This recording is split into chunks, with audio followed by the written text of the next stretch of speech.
All right, welcome to Social Distillation, the submarine still of the internet, where we attempt to drop the beat and pour white lightning straight onto your brain.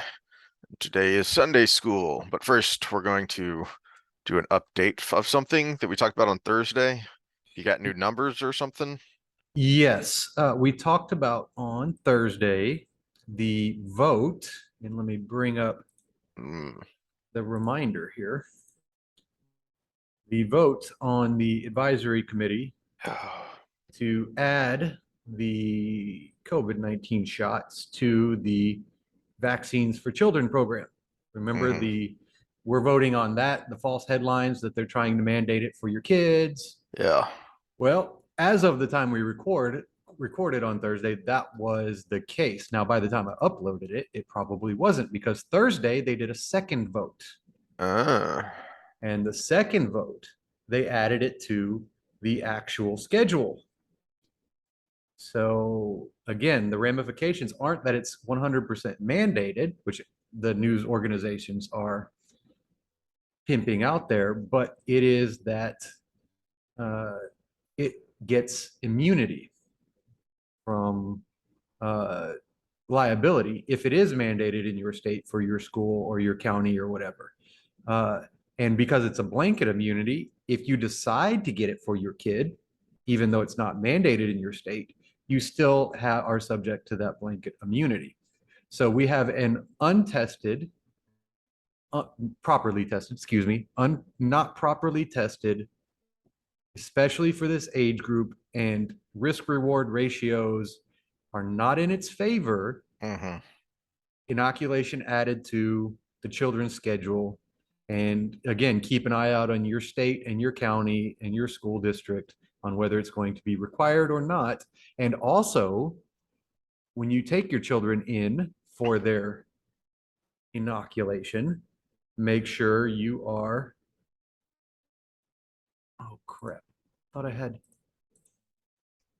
son of a, that's not it. Oh, I had the chart where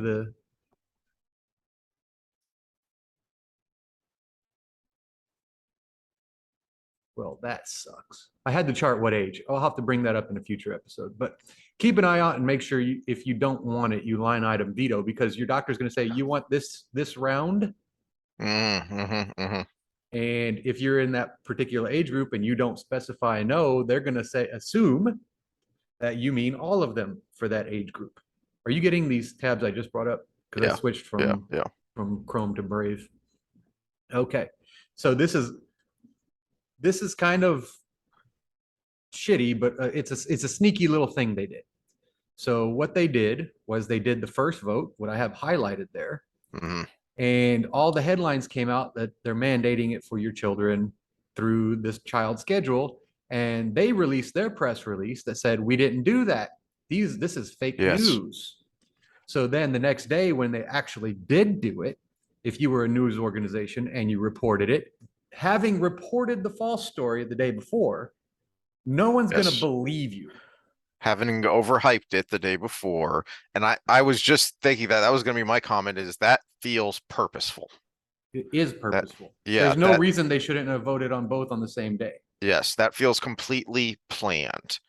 The other thought I had is when you were talking about, you know, keep an eye if you don't want this and you take your child in, make sure you line item veto it, is this is also, besides immunity for the pharmaceutical companies, this is also cover for bureaucrats who would want to do this anyway.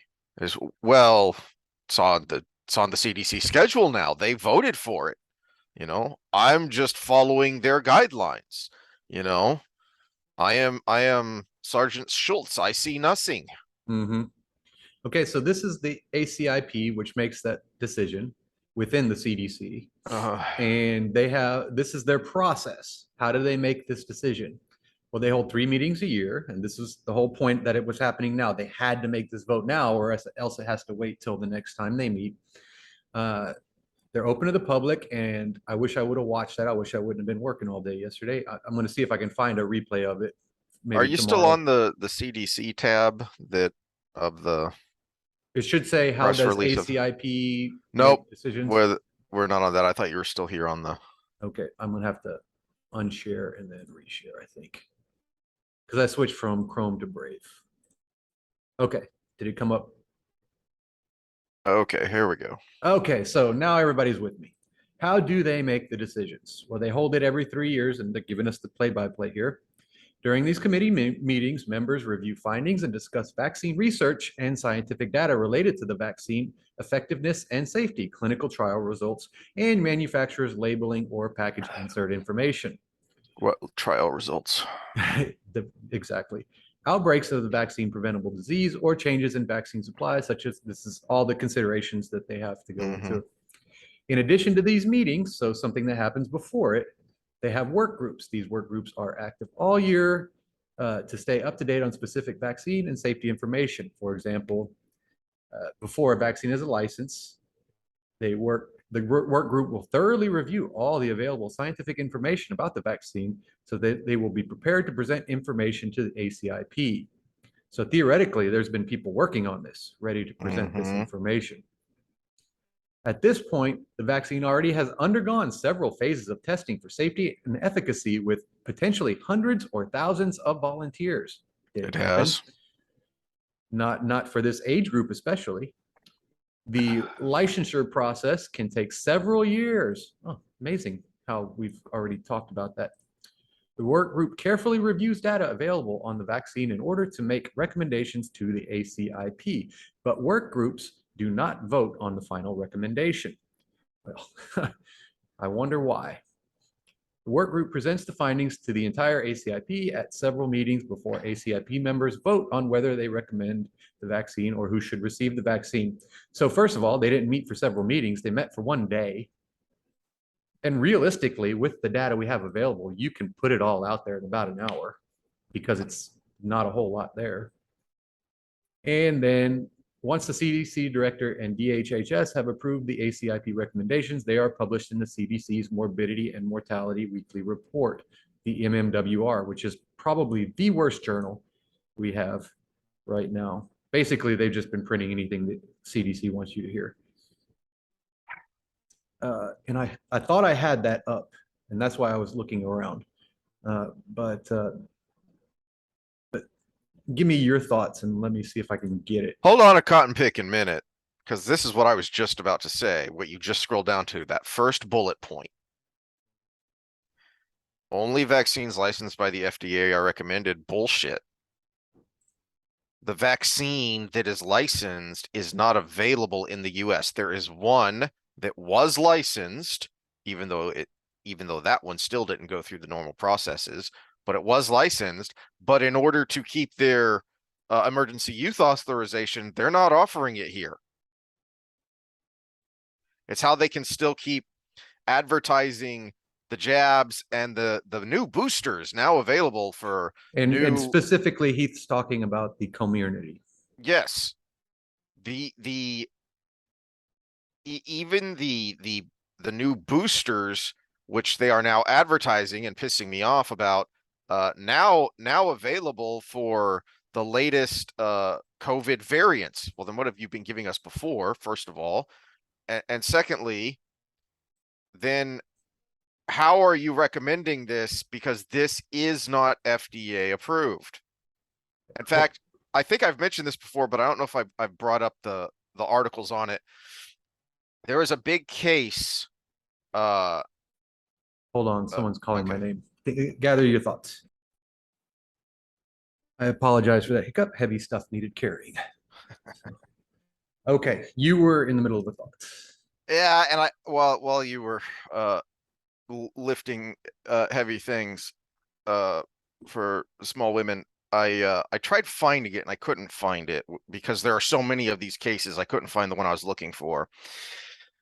But I think it was earlier this year, there was a Navy court-martial that ruled in favor of I think he was a SEAL who refused to get the vaccine. And the main reason his lawyers won is because, to the shock and the surprise of the judge and the members of the panel, which are the jury in a court martial, they they showed the paperwork to say this is a blatant violation of military regulation because you cannot mandate a vaccine uh that is not cleared and authorized by the FDA. Everyone was assuming it was. The judge and the panel were all shocked, thinking, wait, what? Mhm. Because they assumed that, well, if this is being mandated, then it must be an approved vaccine.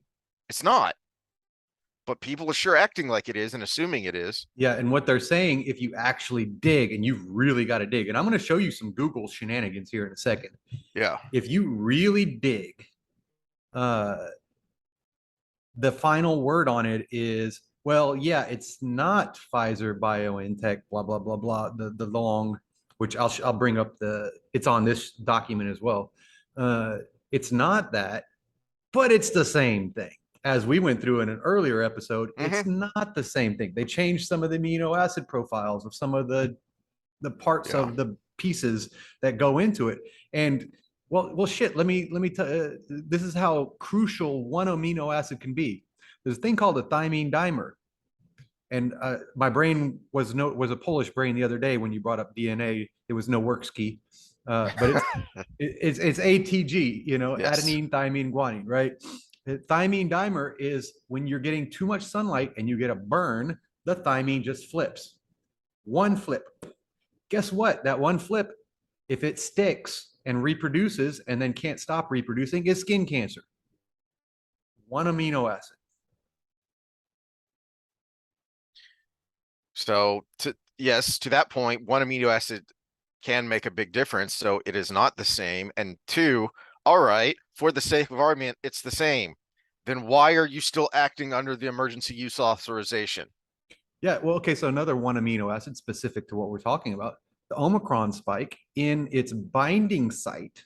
So specific to the part that first hits the cell and puts its claws in, basically, if you were to kind of personify it, or kind of give a visual to it, it was only one amino acid flip, but it's 5 times more contagious than the original Wuhan strain because of this one amino acid flip. So one amino acid is huge. If you change the amino acid profile of it, it is not the same drug. You can say it's not enough to make a difference, but show me the freaking clinical trials that say that. Yep. Okay, so I brought up the schedule. Is that up on your screen? Yep. Okay, so notice what age that is. And this is the CDC, this is cdc.gov. Everybody can Oy see vey. where I'm at. This was 6 out months. Friday, and I don't know if it was already out Thursday. This is a document that doesn't get produced overnight. They had this ready. So you said they did that it seems like they did that on purpose. They knew what the vote was going to be. They had this ready. This was ready to go. But yeah, 6 months, 2 or 3 primary dose series and booster. We don't even know if they need the original at that age, and you're already recommending the booster in their primary schedule at Well, 6 months. and there's no number there because conceivably that's a booster every 8 to 12 months is the numbers I've heard being thrown around by the authorities, by Pfizer people, as if Might have that's to okay and blow that's a this good up thing. here. Yeah, well, every 8 to 12 months, get yourself a booster. Hold on a second. That should prompt some questions. Okay, so I didn't see the asterisk until I just blew this up here, but it says Hmm. first CoV mRNA Comirnaty / BioNTech COVID-19 vaccine. So because you can't get Comirnaty, obviously you're going to get the other one, or you can get Spikevax, Moderna's, which is also not approved. Now let's see what that. Do they have what that asterisk is? Oh, Yeah, there. administer recommended vaccines if immunization history is incomplete or unknown. Do not restart. Okay, so if you don't know if they've had the vaccine, you just administer it as if they haven't. This is what that asterisk means. Wow. Wow. So if parent doesn't know to say no, but parent already took their kid out and got it, you could get double dosed on that original. And by the way, I would like to add the disclaimer for the YouTubes out there. The CDC recommends and states that the vaccines are safe and effective for anything 6 months or older and recommend their use. And we're on the CDC website, so that's what they say. We're just giving you the information around why they say what they say. And if they don't match, that's on them. So as an illustration to this stupid asterisk there, when I cut the chunk off of my finger, uh, and I went in to get it sewn up, and because I cut it with a rusty pair of pruning shears, I said we should probably do a tetanus booster. And the nurse left. She came back, and I'd been thinking about it and doing the math in my head. I said, "Oh, wait a minute. How long are those good for? Because I may have had one sooner than I thought I did." And she asked, and I said, "Well, it may have been this long, not this long." And she said, "Well, that's still been a while, and even if you did get one, then it's not going to cause any problems." And this is tetanus. This is a shot that has been around for a very long time, that went through the full FDA process.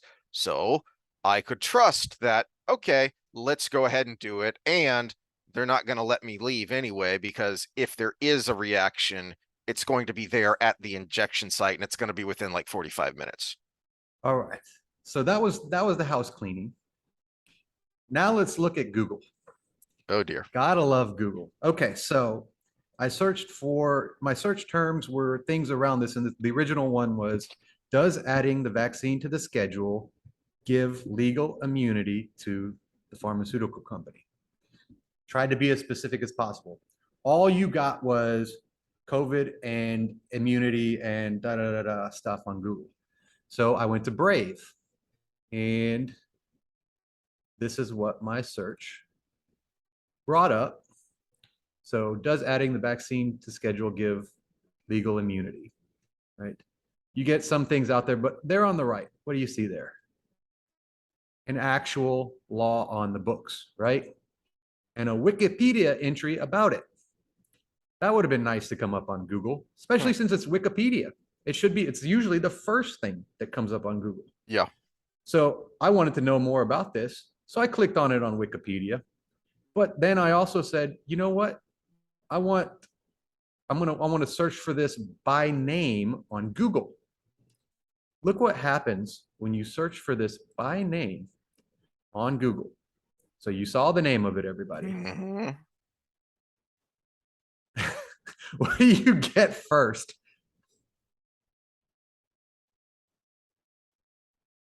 I still have yet to see Wikipedia for the actual title of the entry. How does that search get you Alex Jones Wikipedia, Elon Musk Wikipedia? Oh, because you search for Wikipedia. Okay. But Alex Jones, Elon Musk, and 2022 in the United States. Those are your top 3 results, huh? Wayne Allen Root. I don't even know who that is. Joseph Lister. He's as I recall, he's a really small, nutty conservative type, like conspiracy theorist type. So basically, we're getting conservatives, except for King Charles III, apparently. Okay. But yet, I have yet to see LeBron James came up. I have yet to see the National Childhood Vaccine Injury Report Act.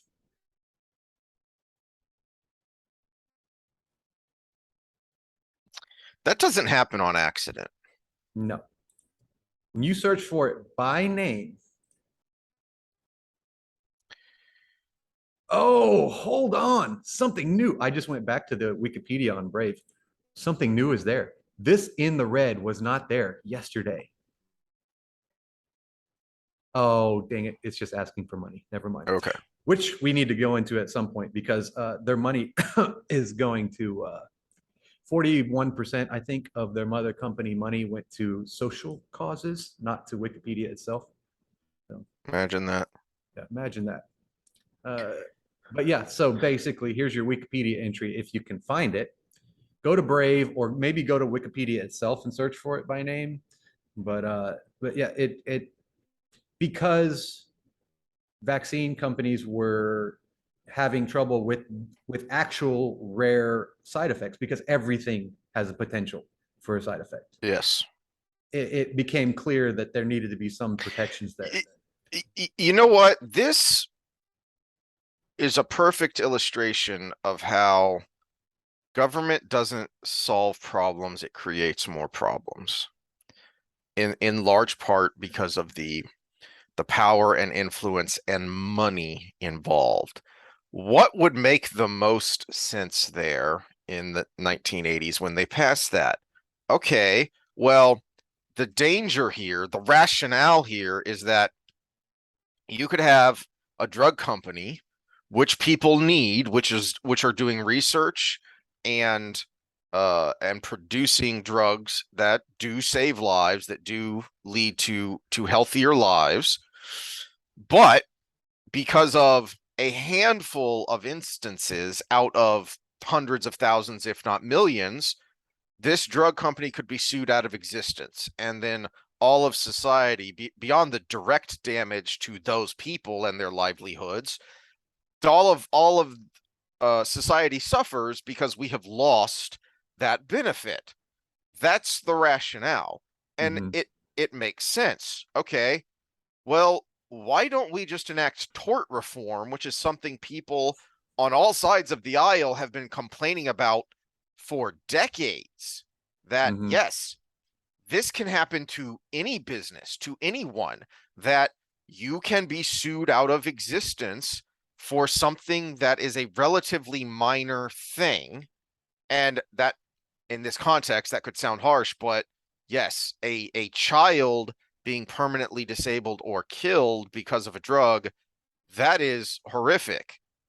But statistically, it would be a minor thing, which is why the drug companies were seeking protection. So Mm-hmm. rather than instituting overall tort reform that would make sense, Congress carved out an exception for these people. Well, and I'm not even 100% adverse to the way it was written if we took the gameability out of the system. Because where's the problem? The problem lies when two things happen. Either the pharmaceutical company isn't upfront about everything that can go wrong Mm, with their product. So if it is extremely rare, say 1 in a million, but that huge lawsuit could be, we don't want the company to have to deal with a 1 in a million kind of thing, mhm. right? Because I mean, you could inject sugar and you're going to have, more adverse results than that. You can inject water into somebody and somebody's going to have a reaction. So we don't want them to be responsible for that thing if they made a good product for the public.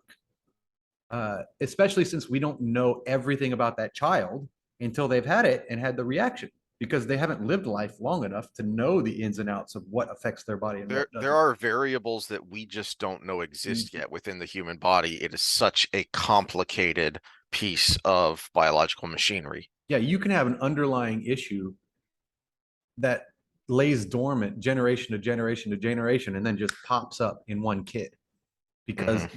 the stars aligned with what combined in the gametes. So you want that protection. The problems we have here are twofold and they have nothing to do. And the tort reform, I agree with you, but that would cover a lot of different problems we have as well. Hmm. But even without the tort reform, this would still be a burden just because any cost that is unavoidable is going to be a burden.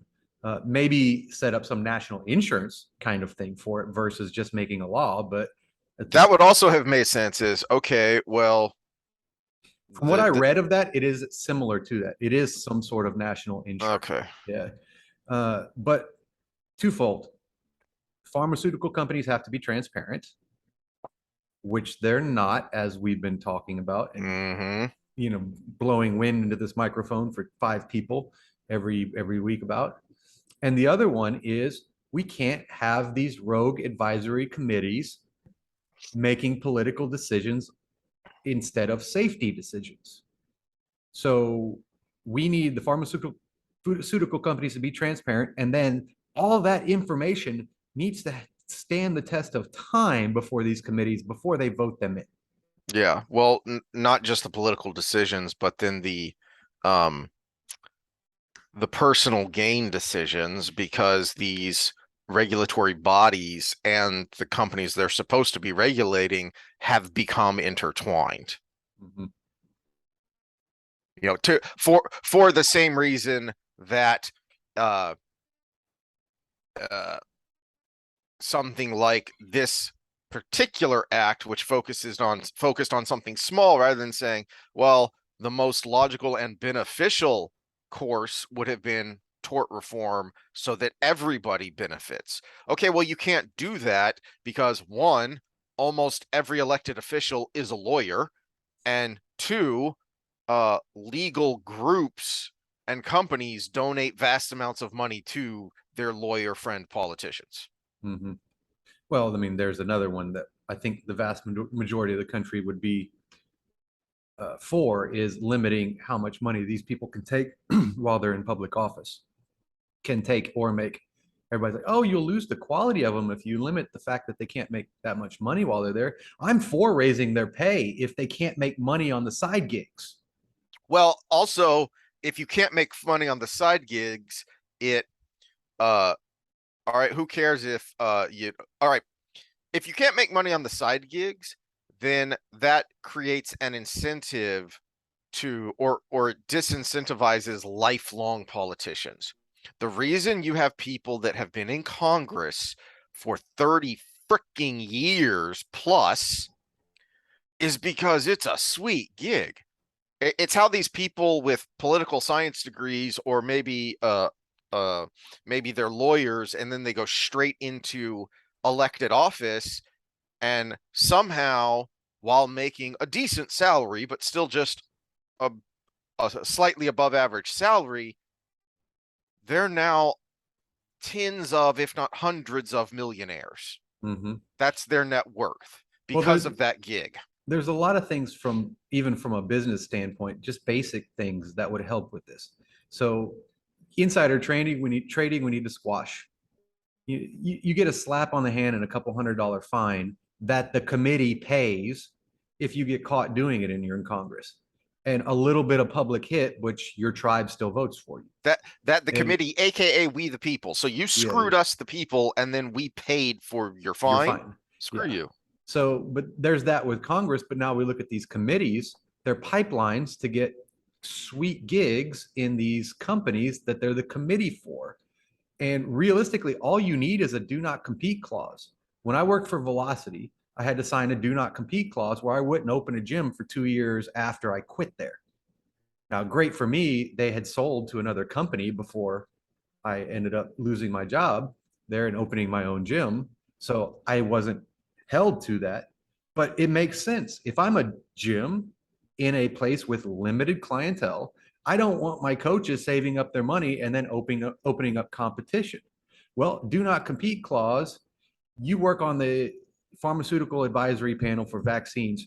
You're not allowed for 5 years after you are not no longer on that panel to work for a pharmaceutical company. It's that easy. You can work for anybody else, but you cannot work for Pfizer right out of being the person that approved their inoculation for 6 months old for the schedule. It's a simple fix. Yeah, but the people who would need to fix it are the people who benefit from it. So it's not going to happen unless we, the people, force it to happen. Which again, if without knowing that this is happening, with being tribe A or tribe B, there is Right. no force. It's why I mentioned, I don't think I said out loud, I think I said it in my head. I do that sometimes. I have talked when we talk political stuff, I've mentioned before that I don't know how I'm going to vote this midterm, and I finally decided, you know what? I'm just not voting for any federal office. Because you're all swamp creatures in my mind. You're all swamp creatures. So if there is a viable third party option in Texas, I'll vote for that, even knowing it's not going to have an impact. but I'm not giving my vote to you swamp creature a-holes who have, I'm trying not to make this personal. So we're talking about the jabs here, and there are certainly things there that should be investigated, but you would think even that, all right, well, we can argue about that separately, but surely we can all agree on investigating the root cause of the original virus, can't we? To conceivably possibly hold those people accountable, right? Because now we're not talking about your big pharma donors. We're talking about another country. We're talking about a foreign country. Surely we could agree on that. Mm-hmm. So that people who are a 19-year-old healthy individual who is suddenly on a max dosage of thyroid medicine because he caught your frickin' cough that you cooked up in a lab. So maybe that person could get some compensation. But we can't do that because they're also taking money from the foreign entity. Mm-hmm. Well, not only that, one of the problems is we have these decisions being made by unelected officials, but it was done for the fact, for the reason of not having people in these positions that are beholden to politics. Yo, The problem is they still are. it's just not elected It's politics. just It's a not different elected kind of politics, and we politics. can't get rid of them. Whereas an elected official, eventually we could get rid of at some point. Mm-hmm. So the thing that was a good idea to keep these people neutral, well, all you need is a not neutral person to come in and blow everything up. In an altruistic society, all it takes is one really intelligent psychopath to screw everything up. And that's throughout nature, and we're seeing it on a meta level here. It is why, and this is where I get frustrated with people on the right, is it was the usefulness of Trump. He exposed, one, how dirty and fetid the swamp was, but two, and perhaps more importantly, how vast the swamp was. Mm-hmm. That it's not just these sleazy politicians. It goes all through the bureaucracy and regulatory agencies. That's how far the corruption has what infuriates me is then, and only Trump can fix it. And that's why we need, no, what he showed is that this these corrupt swamp creatures through the whole system will lose their ever-loving minds if an outsider comes in to challenge the status quo. So that's the kind of person we need to look for. Not that he's the only one who can do it, not that he's our savior. Mm-hmm. Grow up. Well, someone more savvy about it. Yes. It's pretty plain if people just look at it. Take everything you hate or love about the man out of your mind. Mm-hmm. And he tried to run the country like a business. The problem is, as the top dog in a business, you can just issue orders and Yeah. cut and paste however you want, and everybody has to deal with it as long as they want to work for you. You can't do that in a democratic republic, especially if your board of directors, which is your Congress and your Senate, are opposed to you. Yes. So he tried to run it like The Apprentice, and it just didn't work. You're fired, sir. You can't fire me. Oh well, I'm just not going to listen to you. It just didn't work. Attitude wise, but all those other things you listed, yes, it was needed, but it needed to be somebody who knew how to handle the system. Yeah. Yeah. All right. Well, that has made me mad, and that's enough ranting about that for now, I think. Yeah, Uh, I thought it was going to be like a little 15-minute cleanup because I mean it was the little bait and switch of having the two votes in a row that I wanted to get in there because we took the right road of not calling it too soon, but we also had to come in right on the tail end of it and say, okay, well, this thing that we were hesitant to tell you about, yeah, it actually did happen, and well, here's how they're making it look like it didn't. and that, well, it's kind of sort of segues into what we were the main topic we were supposed to be talking about today, because um the reason we went off on a rant there is for what I mentioned, I don't know, last Saturday or the Saturday before when we first talking about this, the philosophy stuff is it's variously attributed. I think it's often attributed to Eleanor Roosevelt, but I don't think it was her who originated the idea. It's probably a paraphrase of somebody else, but small minds talk about events. You know, that quote. It, you can't get hung up and fixated on the triggering event. Um, you know, take my back and neck issues, my spine issues.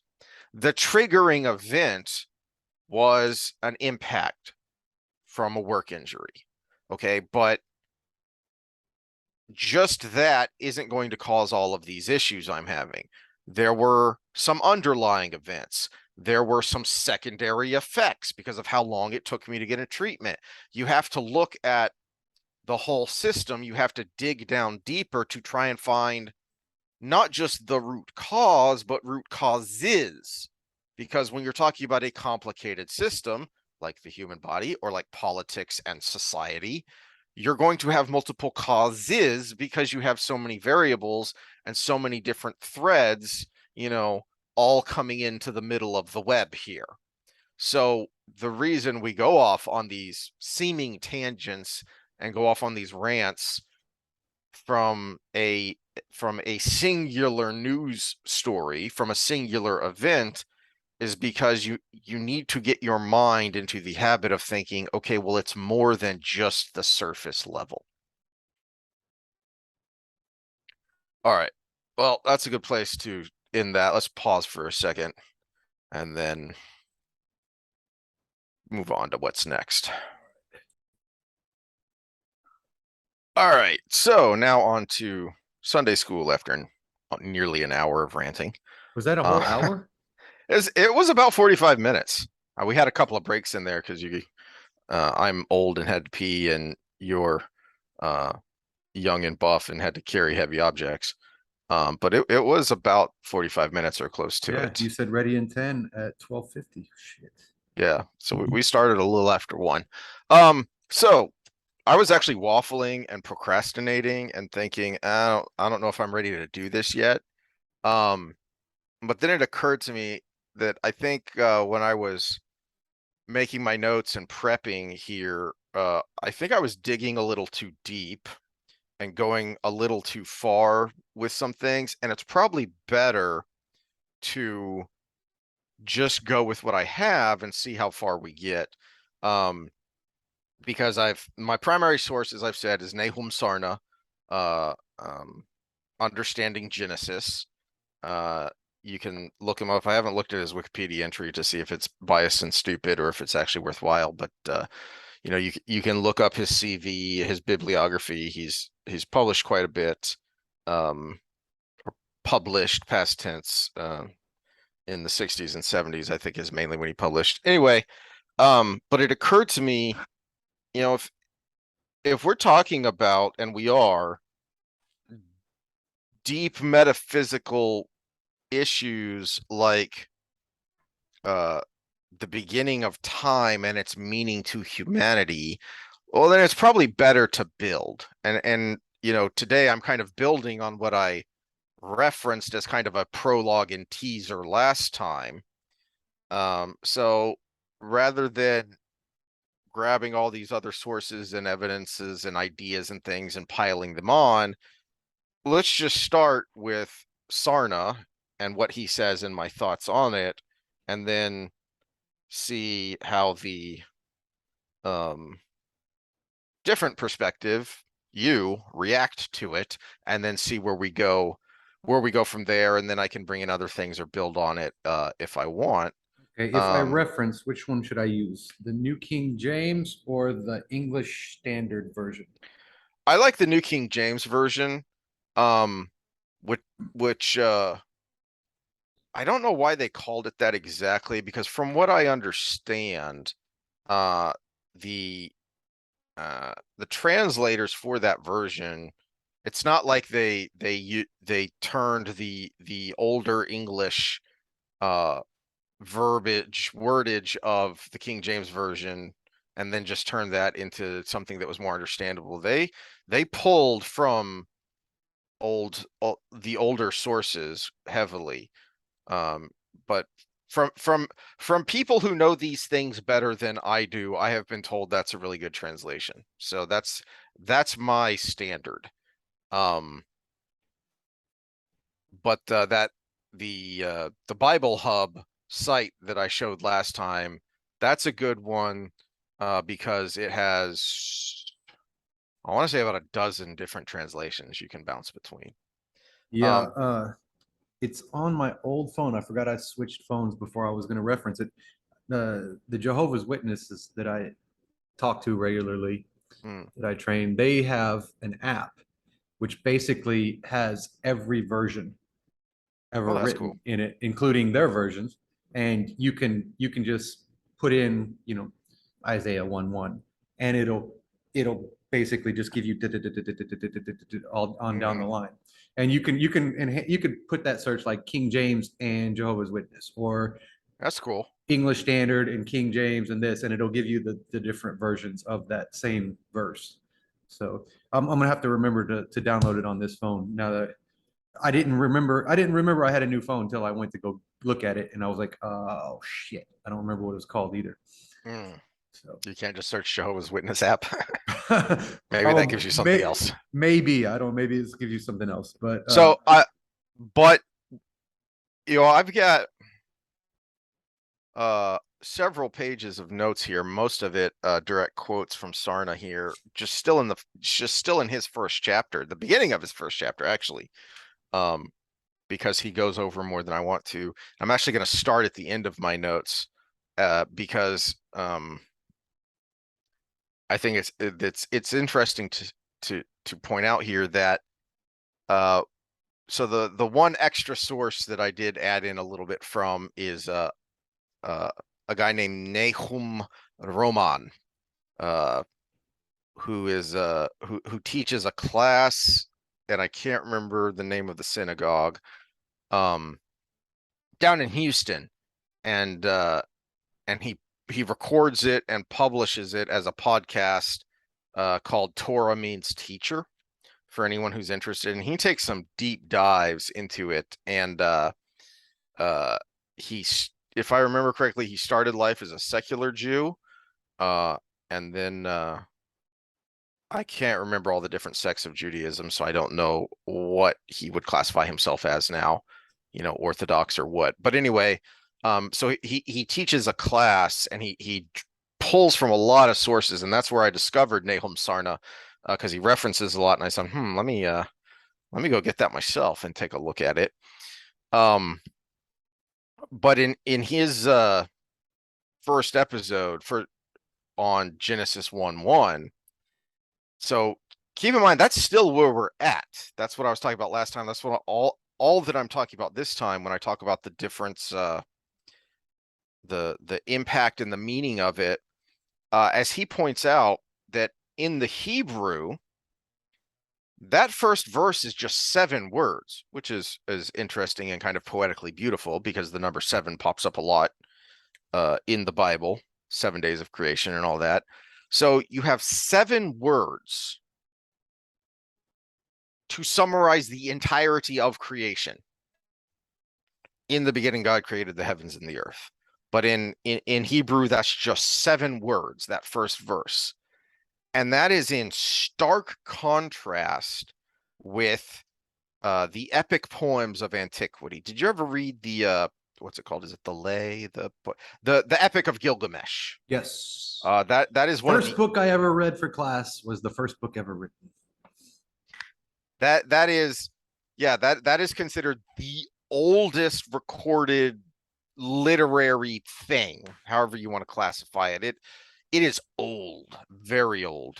And in fact, Sarna talks about it a bit if we ever get to the flood. Um, but just think about any cosmology that you are even remotely familiar with. One that a lot of the at least the American audience might be familiar with, because for a long time, um, the Iliad and or Odyssey was required reading in high schools. So you would learn a fair bit about the Greek pantheon, um, as kind of background information because it figures so prominently in those stories. Um, I mean, they are epic poems. They are long, complicated, detailed pieces of literature. That is in sharp contrast to the 7 words of Hebrew that poof, uh, the universe exists, is basically that first verse. Exists and exists out of nothingness. And so one of the places where we kind of argued last time was about the radical nature of the Genesis account of creation.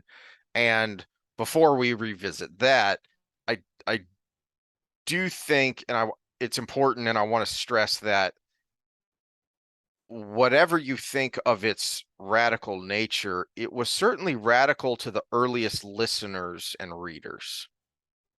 Uh, and again, we're not, you said we're going to get to it later, so I'm going to Mhm. save most of it, but it's not that radical.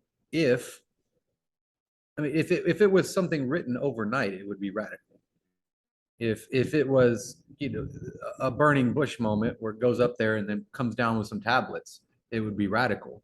But this has been my problem with the Berlinski thing, with basically every conversation with someone trying to convince me scientifically that the Bible is the book, is if you want to attribute everything we don't understand to God, or call it God, then okay, we just got a word for it. The problem is we keep understanding more and more and more and more. So if it happened over time, it's not that radical that you would shift to an abstract being versus something that was the sun, or was the wind, or was thunder.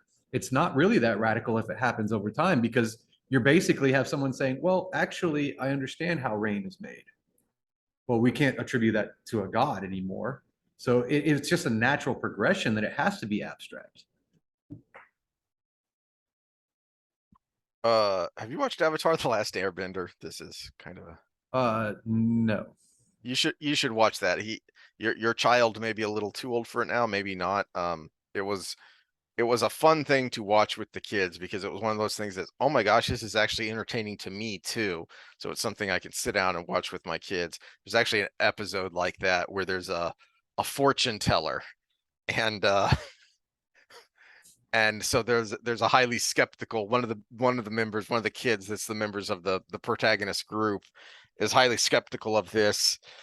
And there's this hilarious scene where one of the villagers that all kind of adhered to this fortune teller is, why does it rain? Can your science explain that? Yes, it can. um but actually, so that's actually where we're going to start. And I'm going to go ahead and pull up my notes here because I have some long passages, and I don't know about you, but I always, if someone's reading to me, I have a tendency to zone out, especially if that's why I can't do audiobooks. I wish I could, because I know I have a lot of friends that are like, yeah, oh yeah, I listened to that on audiobook during my commute, and it was a really good book. You should get it. I'm like, well, I can't do audiobooks because I zone out. And I realize, like you and your brain fog watching The Expanse, it suddenly dawns on me, crap, I haven't paid attention. I don't remember what happened in the last 15 minutes. I got to rewind here. So I'm gonna bring up my notes here so that if anyone who's like me can follow along. But the place, the segue there is because uh the title of the first section I'm going to start at is on page 2 of Sarna, and it's a subsection titled "Not Science." Biblical man, despite his undoubted intellectual and spiritual endowments, as an aside, just it's one of the reasons I'm fascinated with ancient Egyptian history. If you look at the detail of their cosmology, if you look at their um, agricultural and architectural feats, it's pretty freaking impressive, Mhm. right? Well, I think, and this is why I guess one of the things that's put me in the place I'm at is because I think one of the biggest mistakes a lot of people make nowadays, and probably in recent history as well, is we think of ancient civilizations, they weren't rudimentary civilizations. They No, were highly advanced. And they in had fact, there were points in time where we lost that advancement, and that's why yes, we see the upticks in recent history. So yes. the Babylonians, the Egyptians, the ancient Greeks, the Romans, they were highly advanced in a lot of different ways. And he's about to say that here in this second sentence is go into the you know what that really means is as an aside, if you want a fun little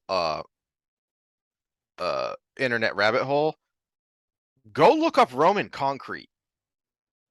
Just very recently, like within the past 5 years, have people has scientists and historians figured out how in the world did Romans make concrete that lasted for 2,000 years?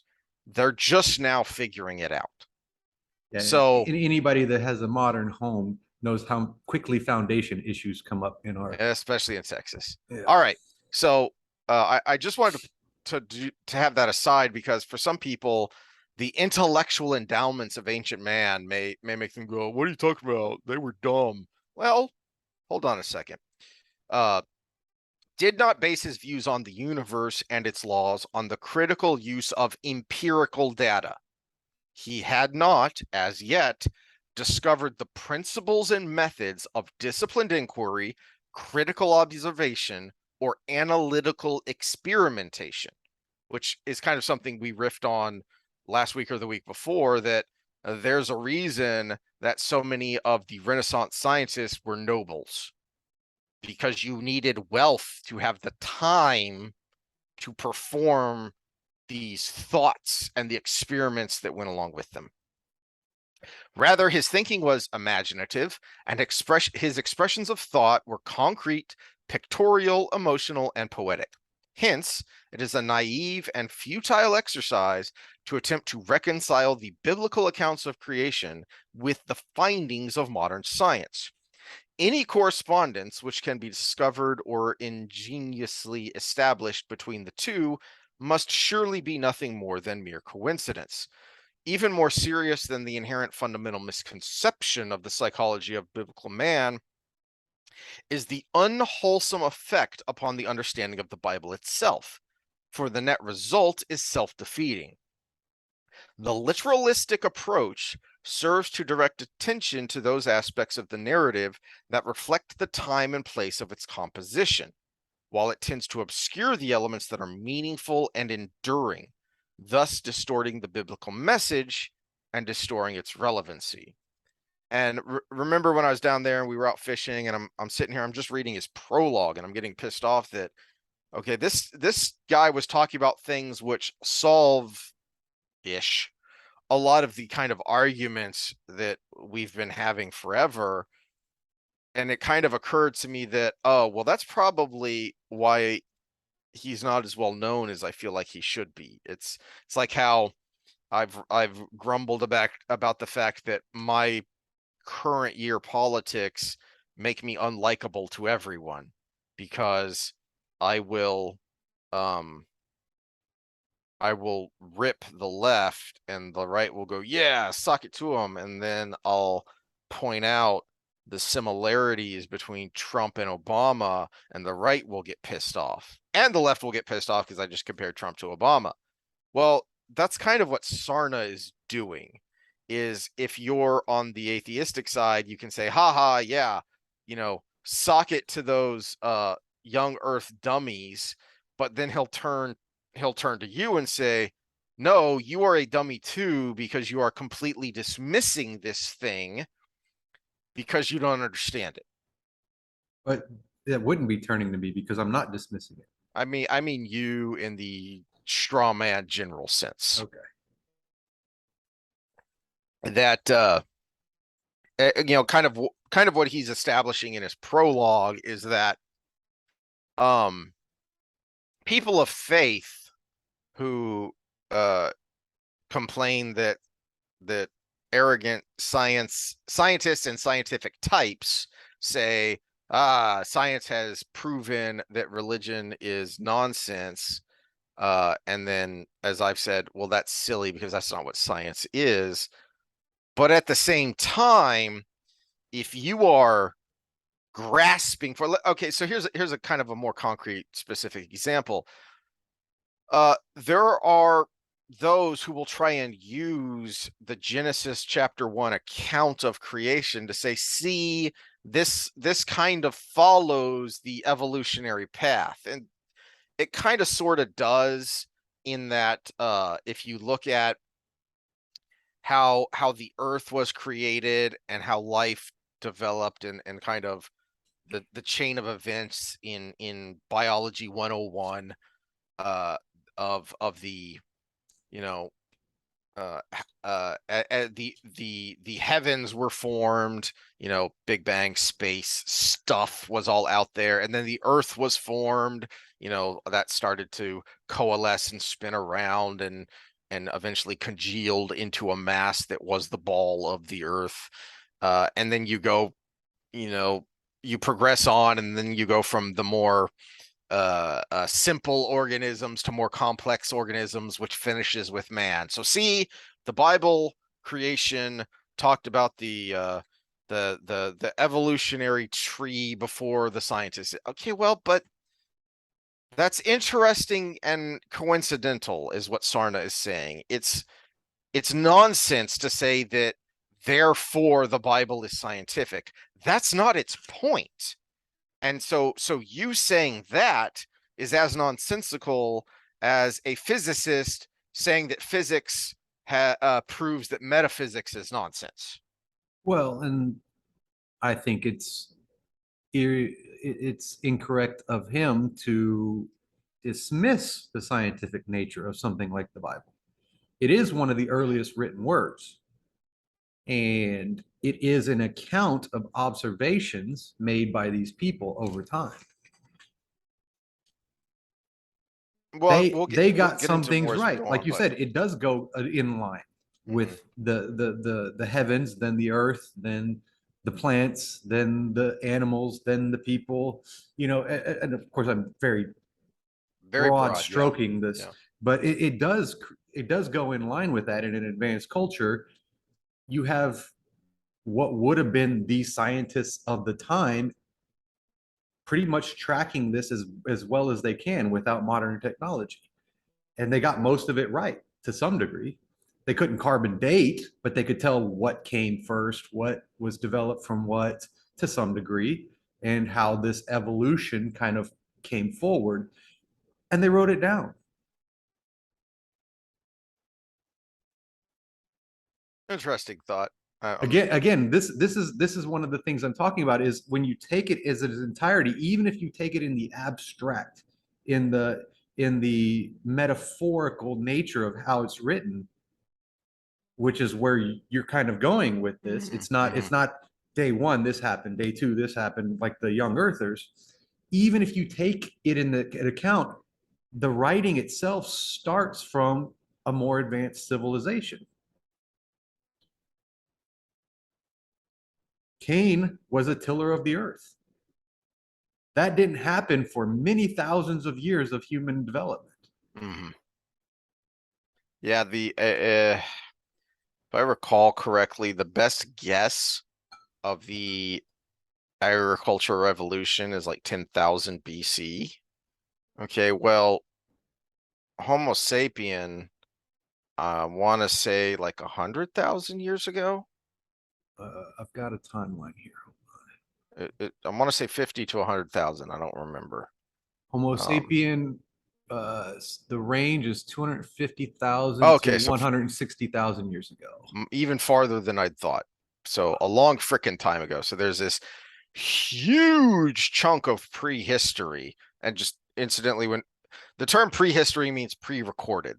That's how Mhm. it's look. So historians look at primarily recorded history. Archaeologists look at pre-recorded history because you're having to make these inferences based on objects that you find. All right. And Anyway, again, that discounts some mixing that happened. Homo sapiens came out of yes. Africa in about I think it's about 70,000 years ago. Yeah, I think 50 I've mentioned fifty before. thousand years ago, but Homo erectus was already in Mhm. Eurasia and all about. And for those of us that aren't sub-Saharan African, we have linkage back to Neanderthal blood as well. So, I mean, what is human actually, Homo sapien, actually is a little bit of mix of all of that, except for certain parts of the world that We didn't go to the areas that these things were. you So you you go back far enough and we're all mutts. we're all mutts, yeah. And we're all from Africa, by the way. Yeah, I've mentioned So before, and I'm going to call myself an African American from now on. I'll, I can't remember the name of it. I'll try and find it. It used to be on Prime. I don't know if it still is. There was a really good Nova miniseries. I think it was like a four-part miniseries that looked at, the evolution of man Mm-hmm. from the various degrees and talked about, some of those. So I think pretty much everyone knows Neanderthal. Well, there's a bunch of subsets beyond that, before Mm-hmm. and contemporary with. Well, I'm going to Um, let you go on because you haven't even gotten to Adam and Eve yet. Oh, we're So, not going to. This is all just again. eh, So for someone like Sarna or Roman, that the fact that there's so much depth just in those 7 Hebrew words in the beginning, we're still on Genesis 1:1, and we will be for today. That's everything. That's what we're talking about here, is the very first freaking verse. We're not even getting into the rest of creation. I'll probably because I think the next really interesting part is Adam and Eve in the garden, is the creation of man mhm. and the tree. So I'll probably skip to that point. But if you want to dive deeper into Genesis chapter 1 and the beginning of Genesis chapter 2, then check out the podcast Horror Means Teacher, or like Nahum Sarna's Understanding Genesis, and really dive deep. Um, but I had a thought with that passage there, that there's kind of a reverse of how the dismissing of the Bible, um because it's myth.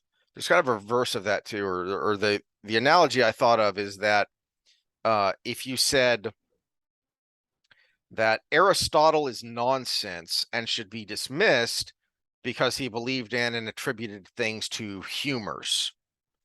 Um, how would you describe humors? I'm not quite sure how to describe it, because it's kind of a weird idea, especially since the word evolved in a very strange way to what we consider now humor. Um, but you know, Aristotle was more than just a philosopher. He was also kind of a natural philosopher. So if you go back and you read him, he'll talk about morals and ethics, but he also talks about things that today we would call the physical sciences. And he I would uses that I as a would found. say I wanted to refresh how he used it. I would say the closest thing we have in today's modern scientific mythos. I'm not going to call it pseudoscience because I think the Eastern kind of medicine has something right about this, or else they wouldn't have very good Mhm. medicine. But it's like the meridians Mm. almost. Uh, Chi points. but specific to him was the fluid, which Hmm. which realistically people don't understand how advanced that thought is to Yes. recognize human being as fluid. We're head to toe fluid. It's not just our blood. Hmm. And so that was his kind of that was the ancient Greeks, ancient man's best way of explaining observable phenomenon. But if you look at the kind of the extrapolations he makes based on that, the extrapolations he makes based on I should have written this down because I can't remember the four elements.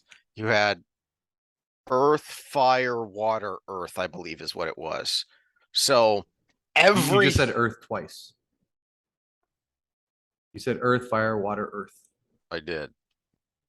It'd What be was the firth, other one? wire, firth, Air, air, duh. yeah, Earth, firth, air, fire, water. yeah. Okay. So, that was one of the places where I can't remember who did this now. Because I'm getting off on tangents, but kind of one of the early scientific minds was actually figuring out what fire was and how it happened. Because to Aristotle, that was an atom. That was like a building block of stuff. Mm-hmm. Okay. So the whole point of this is to say, if you the logic of certain atheists, even prominent ones, would dictate that, okay, well, if you're being intellectually consistent here with the way you dismiss the Bible, you would have to dismiss the whole of Aristotle because he's very obviously wrong when he's talking about his scientific foundations, because we know now that, okay, fire is not a building block of anything. It's these various elements, and then you can go deeper and deeper still. Okay, but that doesn't, just because he didn't have the how is it that Sarna puts it here, is that he had not as yet discovered the principles and methods of disciplined inquiry, critical observation, or analytical experimentation. That doesn't discount the things that Aristotle said about ethics and morality and government. Well, I always You know, bring up my favorite Greek philosopher, Heraclitus, who was flux and fire. Some of there was the huge debate throughout these hundreds of years of these guys. Are we this? Are we that? The four humors, Aristotle kind of put it together. But to Heraclitus, most of it was flux and fire. When he really, if you read his work, described that we're constantly remodeling. And it's like, actually, he was 100% correct that our bodies are constantly remodeling. In fact, he it's one just of the things we're going to talk about in the fitness episode we're going to film next time. The nutrition and fitness episode is exactly how that happens. But he had no clue what mTOR was. He yeah. had no clue that our skin cells shed, millions a day, and new ones are reformed every day. But he knew we were remodeling. That's a good segue into my next note here. Okay, so what then? So if the biblical account of creation is myth and not science, so then what is myth and why is it important? And if you want smarter people than us, go watch Jordan Peterson's numerous lectures on the stories of Genesis, the stories of the Old Testament, and what they teach us about humanity and psychology. All right. But for Sarna, the meaning of myth. All right. In the popular mind, I think this is important. In the popular mind, the word myth has come to be identified with fairy tale and associated with the imaginary and the fantastic.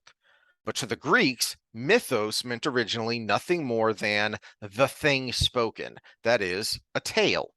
More specifically, it came to be used in describing the deeds of the gods and their relations with one another, their associations with man, and their roles in the cosmos. It is in this sense that myth is used throughout this book. Myths, then, in the final analysis, have their subjects the eternal have as their subjects the eternal problems of mankind communicated through the medium of highly imaginative language. A myth may be a vital cultural force. It can be a vehicle for the expression of ideas that activate human behavior, that reflect and validate the distinctive forms and qualities of a civilization, that signify a dynamic attitude to the universe and embody a vision of society. This functional aspect of myth is well illustrated by its intimate association with ritual.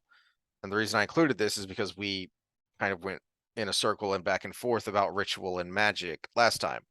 And so I wanted to get deeper into what I was referencing there, what Sarna is talking about here. Myth was not merely a story told, but a reality lived, believed to have once happened in primeval times, and continuing ever since to influence the world and human destinies, which is a quote from a guy named Malinowski, Magic, Science, and Religion, which sounds like your kind of book. Actually, it Myth, does sound pretty cool. yeah. Myth, therefore, in the ancient world was mimetically reenacted in public festivals to the accompaniment of ritual. The whole complex constituted imitative magic, the effect of which was believed to be beneficial to the entire community. And yay, he used meme correctly. Yes, mimetic. Yes. Um, so before we kind of revisit the stuff we were talking about last time, that and he kind of goes deeper into this, and this is kind of stuff you were referencing last time, which is that yes, though the rituals didn't just seem to have importance to the community as a whole, it did. Whether you believe in the magic of it or not is irrelevant. The act of the ritual was something that was beneficial to the society as a whole, in the same way that you can hook sensors up to look at someone's brain while they're praying. You can look at a believer's brain chemistry while they're praying, and you can see, oh well, these areas are lighting up here, so you are getting, X, Y, and Z benefit in the form of hormone production and release. And the same thing can happen. You take that individual and you can, extrapolate it to the community as a whole. If you have, this group of people participating in this ritual, and there there is an importance to ritual uh, for us psychologically, and I don't just mean, well, take it outside of the theological or philosophical. Okay, it's important to have a morning routine. Uh, some people have like a self-help or an inspirational mantra that is kind of uh, their philosophy to live by. And so you may have a mantra that you repeat to yourself. If you're Ronnie Coleman, you'll say lightweight, lightweight, before you get under the bar and squat 800 pounds. Um, Well, I rituals are actually, people think about it as something organized, but morning rituals in that sense, not in mhm, the religious sense. But it's actually, like you said, it is beneficial, especially for the unorganized, because if you have a routine, you don't have to be organized. You just yeah. do the same thing, and then you adapt from there as the day changes around you. But when something disrupts your routine, you kind of get a little Rain Man-ish hmm for a second, and it kind of ruins part of your day sometimes. So yeah, there is something to getting into this rhythm. I have a habitual warm-up program that I do, and I do it for a number of reasons. One, because I've refined it over years of fiddling with it, to know that, these movements are going to hit everything, especially my problem areas. Um, but the other reason I do it is because, you know, just because you're a trainer doesn't mean you don't have those days where you feel like crap and you just don't want to bother, right? So having that habit, having that ritual of, okay, I can tell myself I'm just going to do my warm up. I need to do my warm up because it's going to help my back and my neck feel better. Well, starting that and pushing myself through that warm up program, getting myself into that routine, doing that ritual, then will almost always push me on to the next part. It orders me, it focuses me mentally, which is as big a part as the physical making me feel and move better. So, okay, now I'm ready to do the actual work that I need to do today, which before I started this ritual, I didn't want to bother. Mm-hmm. Well, yeah, it triggers that rhythm section. It's like here's another slightly more meta and analogy to put with it is go stay at somebody's house for a week, right? So you're not in Yeah, your yeah. home. You go stay at someone's house for a week, and everything's fresh and new at first, so it's kind of cool. But then you're out of your normal routine because you can't be in your normal routine Hmm. in somebody else's home where you're going to disrupt their routine for the most part. And so there's like a statute of limitations where you just want to be home because you feel so out of rhythm. Everything's out of the fun wears off. And then that fact that you haven't developed your own rhythm starts throwing you off, and things that were fun are less fun. Well, why does everyone say they need a vacation after their vacation? Because Mm-hmm. they've gotten out of their rhythm and then they get into a new rhythm and then they come home and it's, oh man, I'm tired. I need a day off. I need a Mm-hmm. travel day, whatever. Yeah, and we're saying jet lag aside, just being in a different place. Yeah. Yeah. So so all of this kind of prologue here is, and this is one of the places where I think Berlinski really gets it right. David Berlinski, The Devil's Delusion, which we've referenced before, is he has I don't remember exactly where it is, but he has a section there where he uses uh brain fart, stem cell stem cell research, and it's sometimes reliance on fetal tissue, and the retort from the purely scientific community is that, well, the objections to stem cell research are religious, and as Berlinski says, so the point he's making is, yes, religion is simply a type of ethics. It is a type of philosophy. It is a specific. It is a subset of philosophy. And for the particularly religious, it's a particular kind of philosophy. Whatever your sect of religion is, and I feel like that should be the response of a believer and a defender of the Bible. If someone's going to say, well, it's just myth, the response should be, so yeah, it's myth. Myths are important. And to just dismiss something because it is a myth says absolutely nothing about the meaning and the message of that myth. Well, we got to be careful with that tightrope, because I agree with you to some degree. Mm-hmm. But when we talk about voluntary actions and some things that could be for the greater good of everyone else, maybe you can exclude yourself, but you can't try to get away of the process, is what we see with stem cells. They try to get in the way of the whole process, whereas you can take like a Jehovah's Witness approach and just say, well, we're not going to participate in this part of society Mm-hmm. because we think, because of whatever document we follow, that it is not right. But if it is a purely religious and myth-based belief, you have to let society move on, especially if it ends up having a positive impact. Well, agree and disagree. So I think where I agree with what you're saying is that, so if your moral foundation is a religious text, then you can't, if you say, using the stem cell example, well, you can't use fetal tissue for this research because Isaiah chapter whatever. Okay, well, that's not an argument. That's not convincing, certainly. But in an open society like we live in, we don't live in a theocracy, so you're going to have to explain your ethic in a way that does not cite a scripture. So it is a challenge to believers, and it's a failing of some. I was going to say many, but I don't know how many it actually is, but it's certainly a failing of some that that they don't know their own beliefs well enough to explain them without citing a verse. So I think, In my experience with people trying to convert me, that's most.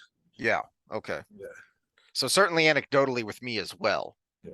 that when I've had these discussions generally or been part of someone trying to proselytize or whatever, that But then yeah. again, other than, say you, my Jehovah's Witness friends, and one other guy I can think of off the top of my head, most people that tried to do the conversion, or what I would label the evangelicals, the born agains, you know. Right. So like in this example, and I can't remember because it's been a while since I looked at it, all of Berlinski's points here, but uh so in the stem cell example, you should be able to explain the concept of the sanctity of life without talking about how God created man in his own image, which would be the verse that a Christian or a believing Jew would cite of why life is sacred.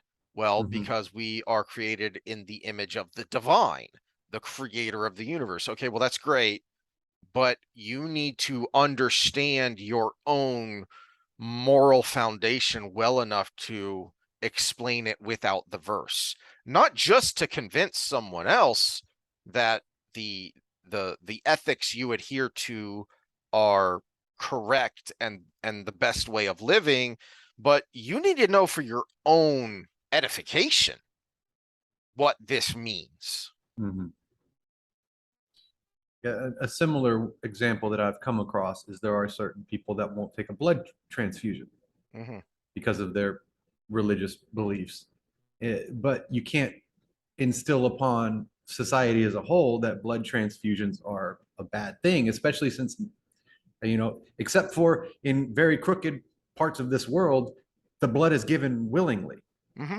It is given for that cause specifically to save lives. So your religious belief, you can't impose upon everybody else that blood transfusions should be illegal. You know, now that same person that was talking about that with talked about their friend getting monoclonal antibodies for COVID, and I was like, those are made Oh, from oh platelets. I didn't have the heart to tell them that that's made from human blood, but no. yeah, because they're not supposed to have any products made from Well, not human blood, blood. as plasma, I thought. What that's Is blood. Plasma is in your blood. I mean, they, they, I they I don't know, take but they don't take more plasma specific. either The because it. the point is you want things like monoclonal antibodies so that poor college students can afford to eat. Yep, yep, yep. Oh gosh, the plasma. I still got track marks from that. Yeah, because they get since we had good veins because we were actually fit, they gave us the new people Yeah. Can we who try? Can we try on you? I was like, yeah, X marks the spot. That's where the last one was. at least I never got missed bad enough that you got like the bruising all the way up your Yeah, bicep where a they couple of infiltrated. times. Well, that they Yeah, hit the vein. They just went through it. yeah. That's the problem. Which is what happened to me on my anesthesia when I got cardio inverted. That's why I got shocked to death alive, or shocked to death awake. So, uh, Ouchie. yeah, he pushed and he should have known, and I should have known in hindsight. I should have gotten the clue too because he's pushing the anesthesia and he starts. I should have said it's probably not in the vein because you shouldn't have to push that hard. But then I remember they all went in the other room and I was like, dude, I'm still awake. And they're starting everything. And I could feel this start to pulse. And I picked my hand up. And the last thing I heard was, I think he's still up. And then I and was waking up however long later. Ouchie. That sucks, by the way. I would think so. Okay, All but right. back to topic. Back But, to but topic. again, Let's see how much we're farther we talking get. about again, we're when we're speaking abstractly as the writing goes, or literally, it's really kind of a big deal and for a lot of arguments. And as we go forward, I'm going to speak of this the same way I think you are, which is in the abstract, in the metaphor. My problem with myth when it comes to that abstraction, especially when we talked about the magic and the Mhm. prayer and the ritual, is before the written word, it was it was a long game of telephone where that ritual that is a prayer now for a certain whatever result. We're praying for a good harvest this year. Well, over 1,000 years of telephone, that was a direct act. We prayed to the heavens and the heavens poured rain down. So this is going to be a theme throughout. This myth, again, is distorted over time. And then we get to the written word, it's still not that simple because I just asked you which two versions of this you wanted me to read for Hmm. this. Lost in translation, even amongst the written word, and you're referencing people who had to learn the old Hebrew to get a different version of that. So there's a lot of hiccups along the way when it comes to accuracy in this debate. Yeah, we'll put a pin in that. Yeah. Um, I mean, I'm setting the stage. This is a yeah. stage setter because a lot of the things we're going to talk about is like, well, if you take it this literally, or if you take Hmm. this figuratively, or again, we talk about Adam. If Adam represents all man up until agriculture, and then Cain and Abel is that point, then we're talking a different story than Adam was created from the dust, the rib created a woman, they got together, then they had children, and then everything went from there. It's a totally different story when it comes to how it plays into the grand scheme of the world. Well, yeah, to that point, and one of the interesting things people who write about this or talk about this, like the podcast Torah Meets Teacher, will note is that it's interesting that there are actually two creation stories in the beginning of the Torah, which a lot of people don't think about. But if you look at Genesis chapter 1, gives you, the creation that I that briefly went over the stages there. But then when you get into chapter 2 with the garden, there's kind of a different, or not a different, but another creation story there, where it kind of goes over creation again, using it to segue and go right into the Garden of Eden story. Mhm. So it is interesting to note that there are two creation narratives in Genesis. Um, but kind of your point kind of segues to my next section here, and it is interesting to note to me that, and this is where uh I find, and I agree with, uh Sarna is certainly coming at it from a biased, not in a negative sense, but he's quite open from the beginning that he finds the Torah to be divine, that its interestingness and uniqueness to him is a symbol of its divine non-man-made nature. Um, and I find that interesting as well, from a historical perspective. And this is again something I talked about briefly last time, but uh, the biblical creation account is non-political and non-cultic. All right, so what this section is talking about, the difference between Genesis and contemporary myths, creation myths of the time, and one that he uses in particular. Let me remind myself exactly what it is. Enuma Elish, Enumaelish.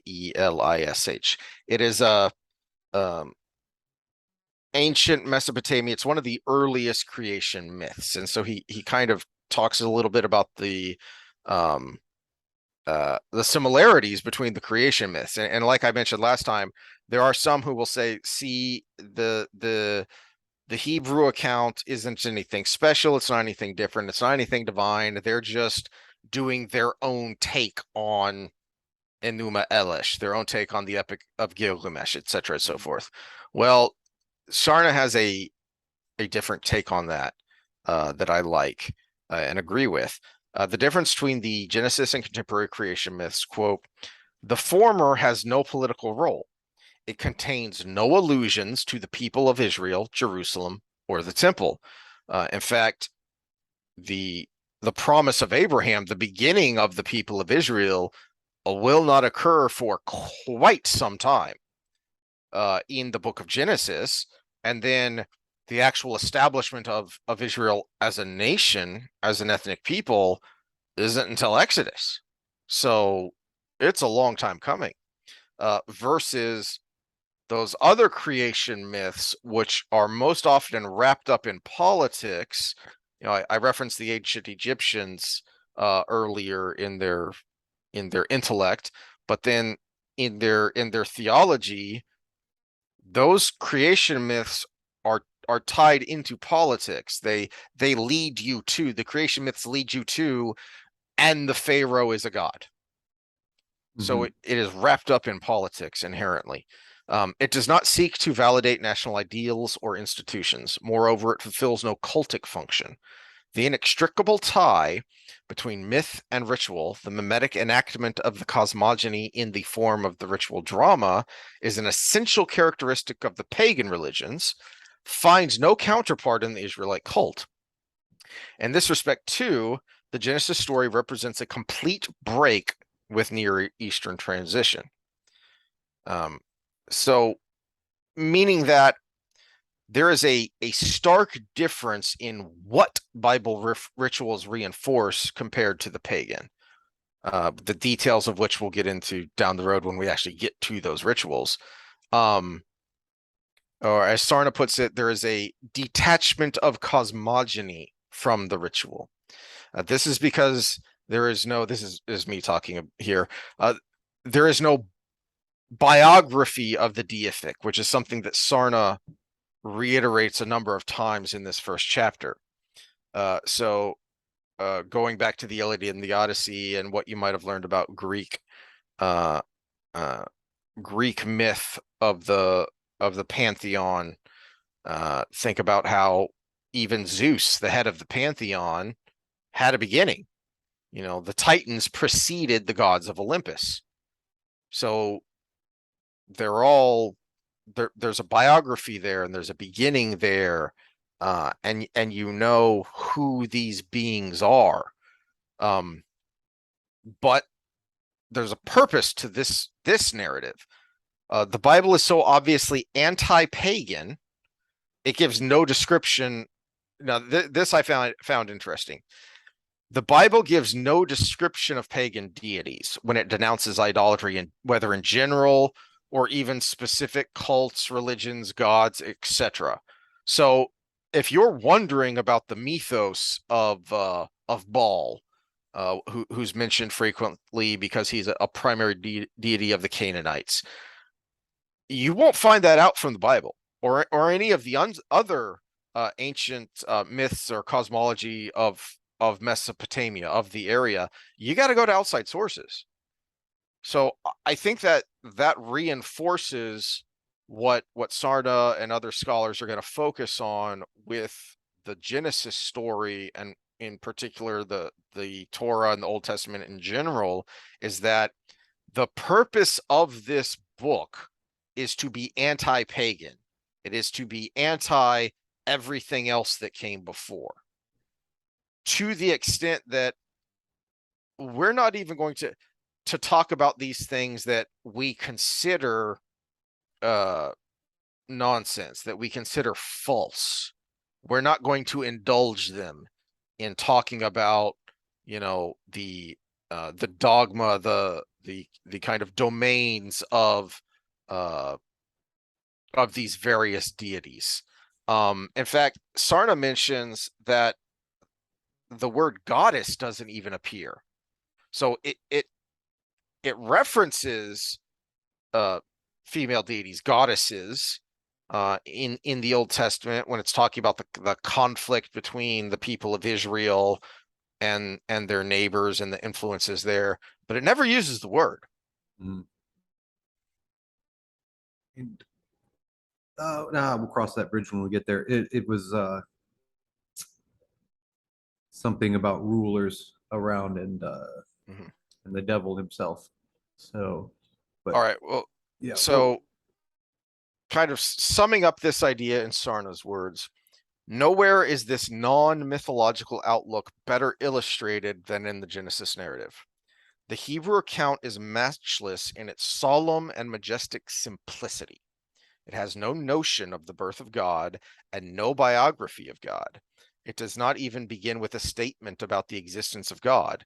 To the Bible, God's existence is as self-evident as is life itself. The Hebrew concept of God is implicit in the narrative, not formulated abstractly and explicitly. The whole of biblical literature is really the attestation of the experiences of individuals and of a nation with the divine. Genesis, therefore, begins immediately with an account of the creative activity of the pre-existent God. And this is what I was referencing that we kind of argued about last time, the radical nature of the Hebrew Bible, of the Genesis account. There is no pre in the beginning. Mhm. This is the beginning. And well, how? It is.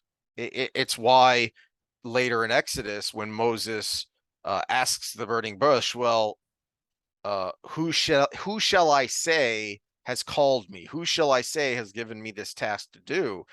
And God's response is, I am. Mhm. That's a pretty radical statement. That's a pretty deep philosophical thought that I simply am. And this gives me a kind of a rabbit hole to maybe jump down before our next talk, because even we'll stick with the Greeks because it's the most obvious. Mm-hmm. And I'd say, especially if you happen to listen to us and have stuck around this long, you probably are pretty cool with Greek mythology as far as, reading it and Yeah, and being versed in it, because it's fun to read. And it had a huge impact on Western literature and thought, mm, Western European but you literature brought and up thought. that the Titans created the gods. Mm-hmm. But then we have to go down the whole of, well, what created the Titans? So if you say if the Titans were just there, then you have the same situation. They were there before the gods, who were these manifestations of these nature products. So they created nature through creating the gods, in essence. But what was before the Titans? So now we have to keep going. And if they have a story for that, then what was before the thing that created the Titans? And if you really break, this is the same thing that Christians use against the scientific community. Well, what was before the Big Bang? Mm-hmm. Well, the answer is I don't know, because that's I mean, pick your metaphysicist to answer exactly the process that was, because there is debate amongst them as well. But yeah, we don't know, because it's beyond our comprehension. Oh, you want to hurt your head? Consider this, because this is both a physical and metaphysical thought that whether you go from in the beginning or something like the Big Bang, what existed before then? Did time even exist before then? Mhm. Because time is a function of a thing. Time is a measurement of something. So if there is no thing, well, first of all, what does no thing even mean? And secondly, wouldn't that mean that there's not even such a thing as time because there's nothing to measure? Well, and that's one of the big debates about all this is, well, you Yeah. take time and space out of the equation when you're talking about God. Well, it can explain everything. And again, if you want to just plug that into everything we can't explain, I can't argue with you on that. There is no argument for that, and there's no argument for you either, because you can't even prove that. So, yeah, if you want to say there's this thing that exists outside of space and time, well, okay, we just put a pin in that. Does that affect me right now? Mm-hmm. Because that can mean anything. And when we get into the timelines going with Adam and Eve and the people and things that go on, this is where translations might get in the way. And I'm curious to see what your guys that go through the original text talk about before I make a comment on it, because one thing people always say about these books is there's no contradictions. But there are, especially if you say he's not subject to time, then there's huge contradictions in just the first three chapters of this book. But if you say it is subject to time, well, then there are certain things that aren't contradicted, but then you have to say that there's no such thing as a plan. It it's why seemingly to us silly theological arguments erupted and became big effing deals. So like one of if you are going to be consistent in your belief, then these things which are seeming contradictions, you have to be able to explain, no, this is a paradox, not an oxymoron, right? Mhm. This is a paradox, not a contradiction.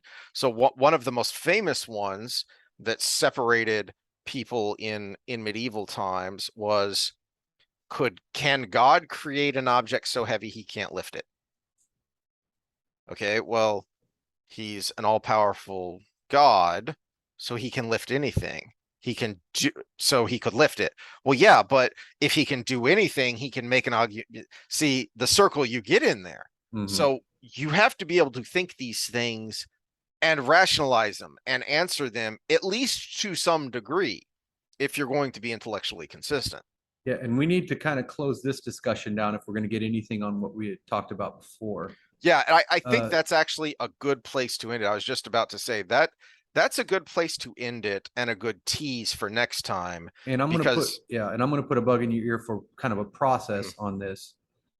We'll continue to, I think it'd be beneficial to go chronological till we get through the things we've already talked about. yeah, But then we might want to take a conceptual approach to okay. different things. So get through the first part of the chronology and then take a conceptual approach, like the concept of it, is God omnipotent or is he good? And what is good and evil? Because Hmm. omnipotence is everything, Hmm. so concepts like that. So let's get through the first chronological part to set the stage, and then go into those other things Yeah. that And next time we're going to get right to kind of the heart of our argument from last time because the last section that I wanted to go the over argument here on ritual the or the last section from Sarna that I've got notes on here is called Mythology, Magic, and God's Freedom. So we're going to get into the concept of magic and your contention, well, that it's all magic, it's all the same. And Mhm. Sarna's going to go into how he differentiates that. Okay, so that So would that's be that's the tease for next time. all right. Anything else?